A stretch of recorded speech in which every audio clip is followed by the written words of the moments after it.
Hi, welcome to the Star City Storytime, brought to you by the Morgantown Public Library System. I'm Miss Sharon, and I'm going to read a book to you today called The Night Before Christmas. And this is by Clement Moore. It was written more than nearly 200 years ago, and the artwork is by Jan Brett, and she does beautiful artwork, and this is with permission from Scholastic. So let's see what happens in this great story. Okay. 'Twas the night before Christmas when all through the house not a creature was stirring, not even a mouse. The stockings were hung by the chimney with care in hopes that St. Nicholas soon would be there. The children were nestled all snug in their beds while visions of sugar plums danced in their heads, and Mamma in her kerchief and I in my cap had just settled down for a long winter's nap. When out on the lawn there arose such a clatter, I sprang from my bed to see what was the matter. Away to the window I flew like a flash, tore open the shutters, and threw up the sash. The moon on the breast of the new-fallen snow gave a luster of midday to objects below, when what to my wondering eyes should appear but a miniature sleigh and 8 tiny reindeer, with a little old driver so lively and quick, I knew in a moment it must be St. Nick. More rapid than eagles his coursers they came, and he whistled and shouted and called them by name.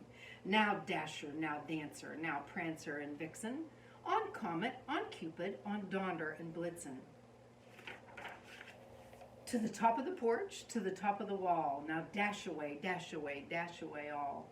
As dry leaves that before the wild hurricane fly, when they meet with an obstacle mount to the sky, so up to the housetop the coursers they flew, with a sleigh full of toys and St. Nicholas too. And then in a twinkling I heard on the roof the prancing and pawing of each little hoof as I drew in my head and was turning around. Down the chimney St. Nicholas came with a bound. He was dressed all in fur from his head to his foot, and his clothes were all tarnished with ashes and soot. A bundle of toys he had flung on his back, and he looked like a peddler just opening his pack.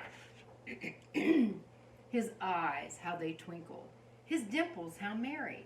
His cheeks were like roses, and his nose like a cherry. His droll little mouth was drawn up like a bow, and the beard on his chin was as white as the snow.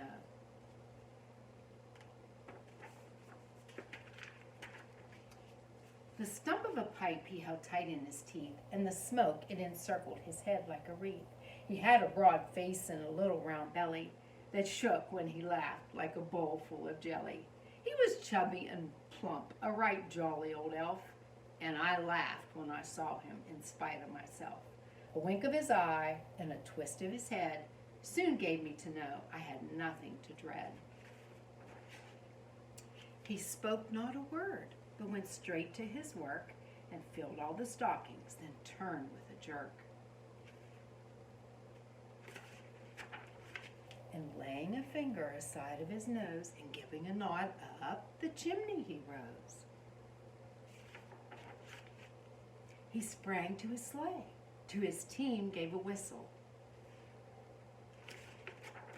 and away they all flew like the down of a thistle. But I heard him exclaim as he drove out of sight, "Merry Christmas to all, and to all a good night." Isn't that a great book? All right. If you picked up your packet this week at the library, I'd like to show you what's in it. First of all, there's a Merry Christmas stocking for you to color. Okay? And then I gave you a white piece of paper, and I gave each child a Christmas house, a Christmas tree, a snowman, and some other things to make a really cute picture.